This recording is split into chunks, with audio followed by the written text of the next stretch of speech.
அடுத்து ஒரு காமெடி அடிக்கிறாரு, சிரிக்காம காமெடி அடிக்கிறாரு. என்ன சொல்றாரு அப்படின்னா, அது நாங்கள் பிஜேபி தக்லீது செய்யவில்லை, ஆய்வு செய்யக்கூடிய ஆய்வாளர்கள், ஆய்வு பண்ணக்கூடியவர்கள் அப்படின்னு பேசுறாருங்க.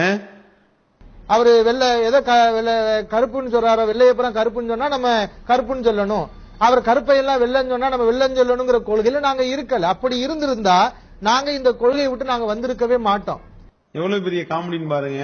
அதாவது ஆய்வு செய்யறதா இருந்தா நான் தக்லீது பண்ணல அப்படின்னா என்ன ஆதாரம்? தக்லீது பண்ணலன்னா அதுக்கு ஆதாரத்தை சொல்லணும். நீ உன்னைய மாதிரி தக்லீது பண்ணவன் யாரு? பிஜேபி அப்படின்ற அளவுக்கு தான் இப்ப நீங்க சொல்லக்கூடிய செய்தியிலிருந்து நாங்க விலகிக் கொள்கின்றோம். ஆமிது பக்ரி தக்லீது பண்ணாராம், கருப்ப வெள்ளை என்றார் பிஜே, நானும் வெள்ளை என்றேன், வெள்ளையை கருப்பு என்றார், நானும் கருப்பு என்றேன் என்று ஆமிது பக்ரி சொன்ன மாதிரி இவரு சொல்லலையாம்.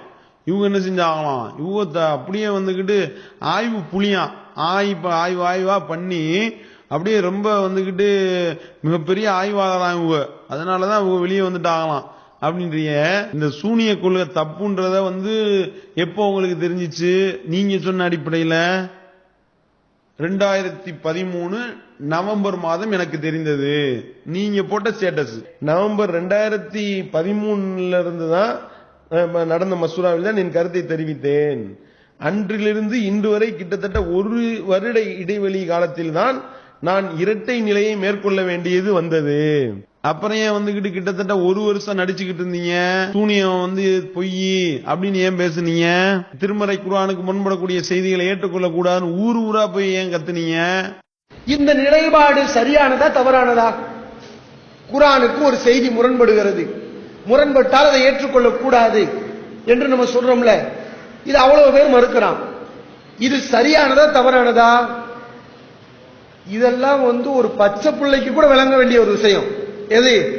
குர்ஆனுக்கு மாற்றமா ரசூலுல்லாஹ் சொன்னதா ஒரு செய்தி வந்தா அது சரியான செய்தி இல்ல, அதை நபி அவர்கள் சொல்லியிருக்க முடியாதுங்கிறது பாடம் நடத்தி சொல்ல வேண்டிய மேற்று இல்ல. இது குர்ஆனுக்கு மாற்றமா ரசூலுல்லாஹ் பேசுவாங்களா?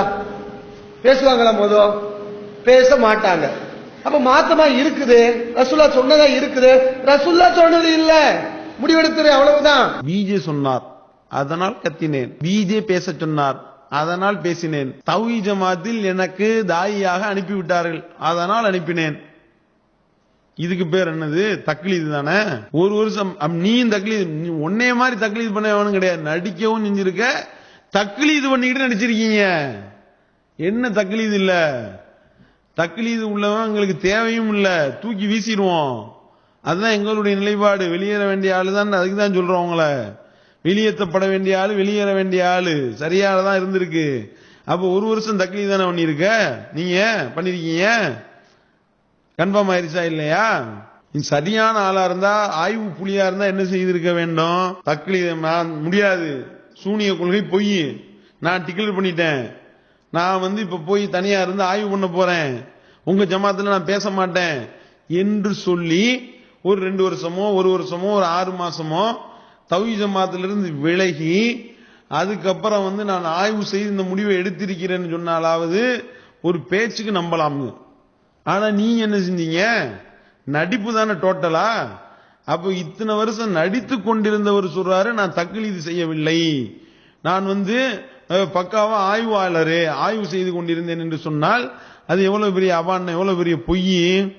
அதாவது எந்த அளவுக்கு இவர் தக்லீது பண்ணாரு அப்படின்றதுக்கு ஆதாரம் என்னன்னா, அதாவது இவர் ஒரு நிலைப்பாடை சொல்றாரு, சூனியத்தை நம்பக்கூடியவனுக்கு 2 கூலியும், சூனியம் இல்லைன்னு மறுக்கிற நமக்கு 1 கூலியும் அல்லாஹ் கொடுப்பான் மறுமையிலன்றாரு. இது என்னங்க? இது உலகத்தில் இல்லாத புது தலீல், புது உசுலா இருக்கு. இப்படி எவனாவது சொல்லுவானா அப்படின்னு நம்ம கேள்வி கேட்கிறோம். அப்படின்னா எல்லாம் என்னன்னு கேட்டா அதுவும் நம்புறாங்கல்ல, நம்புறதுக்கு ஒரு கூலி கிடைக்கின்றாரு.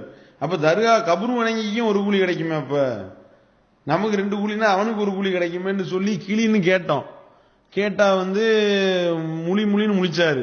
கடைசியில இவர் ஆளு மூளை உளம்ன மாதிரி ஆயிப்போச்சு, மெண்டல் ஆயிட்டாரு போல, அதனால இவரை நிப்பாட்டி வைப்போம் அப்படின்னு சொல்லிட்டு பயான்ல நிப்பாட்டியாச்சுங்க. நிப்பாட்டினா என்ன செஞ்சாரு தெரியுமில? இல்ல எனக்கு கொஞ்சம் விளக்கம் வேணும், அந்த விளக்கம்லாம் எனக்கு சொன்னீங்கன்னா நான் கேட்டுக்கிருவேன் அப்படின்னு சொல்லிட்டு பேசினாரு. சரி ஒரு மெயில் அனுப்பி விடுங்க அப்படின்னோனையும் சில கேள்விகள்லாம் கேட்டு மெயில் அனுப்புனாரு. அப்ப வர சொல்லிட்டோம். நான் ரஹ்மத்துல்லா கலீல் ரசூலு நாங்கெல்லாம் உட்கார்ந்துக்கிட்டு நீங்க என்ன விளக்கம் வேணாலும் கேளுங்க, நாங்க விளக்கம் சொல்றோம் அப்படின்னு சொல்லிட்டு கேட்டோம். விளக்கம் சொன்ன நிறைய கேள்வி கேட்டாரு, விளக்கணும், நிலைப்பாடுகளை புரிய வச்சோம். உடனே என்ன செஞ்சாரு தெரியுமில, எப்ப இந்த 2013 நவம்பர்ல என்னுடைய நிலைப்பாடுன்னு சொன்னார்ல, அதுக்கப்புறம் நடந்த கூத்துக்களை தான் சொல்லிக்கிட்டு இருக்கேன். அப்ப இல்ல எனக்கு புரிஞ்சிருச்சு, நல்லா புரிஞ்சிருச்சுன்னாரு. இதை போய் ஒரு மெயில அனுப்பி விடுங்க அப்படின்னும். எனக்கு அருமையான முறையில் விளக்கினார்கள், அழகாக எனக்கு விளங்கி விட்டது, நான் கிளியர் ஆயிட்டேன் அப்படின்றாருங்க. ஏன் இப்படிலாம் மெயில் அனுப்புனியா? அப்ப அதுக்கு முன்னாடியே பொய் சூனிய நிலைப்பாடு சரிதான் முடிவெடுத்துட்டியா அப்படின்னு கேட்டா, ஆமா எடுத்துட்டேன். அப்புறம் என்ன கிழிக்கிறதுக்கா மெயில் அனுப்புன? எனக்கு நல்லா புரிஞ்சிருச்சு, நம்ம தௌஹீத் ஜமாத்துடைய கொள்கை தான் சரி, குர்ஆனுக்கு முரண்படக்கூடிய செய்தியை ஏற்றுக்கொள்ளக்கூடாதுன்றதான் சரின்னு சொன்னீங்க. அது உங்களை ஏமாத்துறதுக்கு எப்படின்னு பாத்தீங்களா? அது என்னவா, வேற வழி இல்லை எனக்கு, இதை விட தக்லீது வேற என்னங்க வேணும்? ஜும்மாவுக்கு அவங்க போடாம இருக்கிறனாலையும் நான் ரொம்ப மனவேதனைப்பட்டு கவலைப்பட்டுக்கிட்டு இருக்கிறேன். மறுபடியும் நான் மெயில் அனுப்புறேன், அன்பான சகோதரி மரியாதைக்குரிய பி ஜெயின்லாபில் அவர்களேன்னு சொல்லி அந்த இடத்துல நான் சொல்றேன், நான் ஜமாத்துடைய கருத்தை தான் இருக்கிறேன், ஜமாத்துடைய நிலைப்பாடு தான் என்னுடைய நிலை. முதல்ல நான் அப்படி சொல்லல, ஆனா இப்படி சொல்ல வேண்டிய ஒரு நிலைக்கு நான் தள்ளப்பட்டேன்.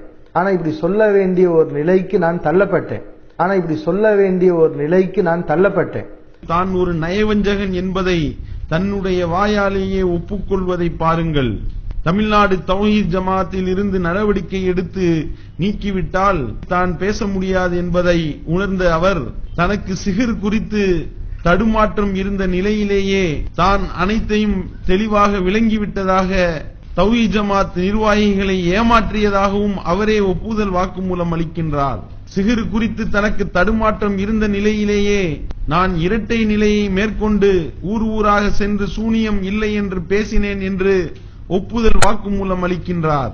ஆளுக்கு தகுந்தாற் போல, இடத்திற்கு தகுந்தாற் போல தன்னுடைய கொள்கையை மறைத்தவர்தான் கொள்கைவாதியா, இவர்தான் கொள்கை குன்றா, இவர்தான் கொள்கைக்காக இந்த ஜமாத்தில் இருந்து வெளியேறினாரா? சிந்திப்பீர். இப்படி என்னுடைய கருத்துக்களை நான் தெரிவிச்சு, என்ன தயவு செஞ்சு ஜும்மாவுக்கு போடுங்க, அது ரொம்ப என்னுடைய மனநிலையை பாதிக்குது, எனக்கு ரொம்ப கவலையாக இருக்கிறது அப்படிங்கறத நான் உங்களுக்கு தெரியப்படுத்துறேன். அப்ப இந்த மெயில் போனோனையுமே உடனே எனக்கு எம்ஏ சுலைமா அவங்க ரிப்ளை பண்றாங்க, நீங்க இனிமே ஜும்மாவுக்கு போகலாம், ஒன்னும் பிரச்சனை இல்லை அப்படின்னு சொன்னாங்க. அன்றைய நேரத்தில் அது எனக்கு பெரிய ஒரு மருந்தாக இருந்துச்சு, அது அளவில்லாத ஒரு மகிழ்ச்சியாகவும் ஒரு சந்தோஷமாகவும் இருந்துச்சு. இப்ப ஒரு நிலைக்கு நான் தள்ளப்பட்டுட்டேன்.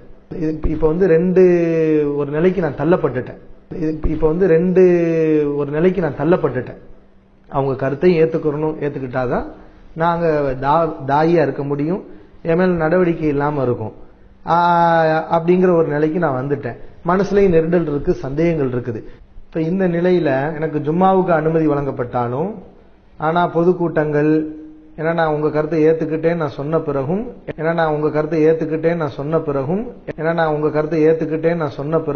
எனக்கு ஜும்மாவை செய்யறதுக்கு மட்டும் தான் அனுமதி வழங்கப்பட்டுச்சு. அப்ப சிஹிர் விஷயத்துல ஒன்னும் தடுமாற்றம் நீங்கல, ஏன்னா நான் உங்க கருத்தை ஏத்துக்கிட்டேன்னு நான் சொன்ன பிறகும் இதை நான் பகிரங்கமா சொல்லும் போது நடவடிக்கை தொடரக்கூடிய வகையில இருக்குது. அப்ப ஜமாத்தை விட்டுட்டு போறதா, போக முடியாது, போகிறதுல எனக்கு பயங்கரமான ஒரு கவலை இருக்குது. அப்ப இதனால நான் என்ன செய்யறேன்னா, சந்தேகங்களோடையும் இருக்கிறேன், அதே நேரத்தில் அவங்க கருத்தை ஏத்திருக்கிறேன் அப்படிங்கறத வெளிப்படுத்தக்கூடிய ஒரு நிலை, எனக்கு ஒரு தடுமாற்றம் அந்த இடத்துல எனக்கு இருக்குது. இந்த மாதிரி ஒரு நிலைக்கு நான் தள்ளப்பட்டேன். ஜமாத்தை விட்டு வெளியே போகக்கூடிய ஒரு நிலை வரும்போதுதான் இந்த மாதிரியான ஒரு நிலைக்கு நான் தள்ளப்பட்டேன். என்னன்னு கேட்டா, அதுக்கு இப்ப பேசியிருக்காரு, விளக்கம் கேட்டேன்ல, பிஜே வந்தாரா சொன்னாரா, பிஜே ஓடி போயிட்டாருல, மத்த ஆளுகளை தானே அனுப்பி விட்டாரு அப்படின்றாரு. எனக்கு உங்களுடைய கொள்கை தப்புன்னு தெரியுது, உங்கள்கிட்ட பேசணும்னு சொல்லும் போது நான் சுட்டி காட்டுறேன், எனக்கு விளக்கம் கொடுங்கன்னு வரும்போது முகத்தை காட்ட மாட்டேங்கிறார், ஓடி போய் எங்கேயே போய்கிட்டு வேற ஆள் அனுப்பி விடுறார். அப்ப இது தக்லீதா இல்லையா? உனக்கு உண்மையிலேயே உனக்கு கொள்கை தான் முக்கியம்னா ஆள்க சொல்ற விளக்கத்தை ஏத்துக்கிருவ. தக்லீது நீ பண்ற, நீங்க தக்லீதுல மூழ்கி இருக்கிறதுனால தான் பிஜே வரணுமா இவங்களுக்கு விளக்கம் சொல்ல. பிஜே உன்னை ஒரு ஆளாவே மதிக்கல, மெண்டல் ஆகி போச்சு, மூளை குழம்பிருச்சுன்னு போயிட்டாரு அவரு. அப்ப பிஜே தான் வேணும்னு கேட்டீங்களா இல்லையா? கேக்குறீங்கல்ல, இன்னைக்கு வரைக்கும் கேட்டுக்கிட்டு இருக்கீங்கல்ல. அப்ப இதுக்கு பேர் என்னது? கொள்கை தான் முக்கியம்னா கொள்கையை சொன்னவனு விளங்கி இருக்கணும்ல. ஆளு தான் வரணும்னா இதுக்கு பேர் தான் தக்லீது. இதைத்தானே சொல்லிக்கிட்டு இருக்காங்க. அப்ப விளங்குச்சா இல்லையா? அப்ப யாரு தக்லீது பண்றதுன்னு விளங்கிக்கிறங்க. உள்ள ஒண்ணு வைத்து கொண்டு வெளியே போய் பிரச்சாரம் பண்ணி 1 வருஷமா நடிச்சீங்கல்ல, அந்த மாதிரியான அயோக்கியத்தனங்களை செய்து கொண்டிருந்தவர், தக்லீது செய்தவர் நீங்க நல்ல புள்ள வேடம் போட வேண்டாம் அப்படின்றத உங்களுக்கு சொல்லிக் கொள்கின்றோம். ஆய்வு புள்ளி அவர்களுடைய அந்த விளக்கம் என்னன்னா, கருப்ப பிஜே வெள்ளன்னு சொன்னாராம், உடனே இவர் வெள்ளன்ட்டாராம். வெள்ளைய கருப்பு அப்படின்னாராம், உடனே இவரும் கருப்புன்ட்டாராம். அந்த மாதிரியா நான் தக்லீது பண்ணேன் அப்படின்னு கேட்கிறாரு. இந்த அப்பாஸ் அலி அவர் இடத்துல கேட்கிறேன், 1 வருஷம் நடிச்சுக்கிட்டு இருந்தீங்கல்ல, அதுக்கு பேரு தக்லீது தானே? அது எப்படிப்பட்ட தக்லீது? ஆமீது பக்கெல்லாம் தூக்கி சாப்பிடுற தக்லீது. எப்படி? பிஜே கருப்புன்னு சொல்லியிருக்காரு, உதாரணத்துக்கு வச்சுக்கிறோங்க. கருப்பை பார்த்து வெள்ளை அப்படின்னு இருக்காரு. உடனே அப்பாஸ் அலி ரொம்ப வெள்ளையால தெரியுது, அப்படி தக்லீது. நீங்க சொன்ன அடிப்படையில் பார்த்தா இப்ப 2 ஒரு நிலைக்கு நான் தள்ளப்பட்டுட்டேன்.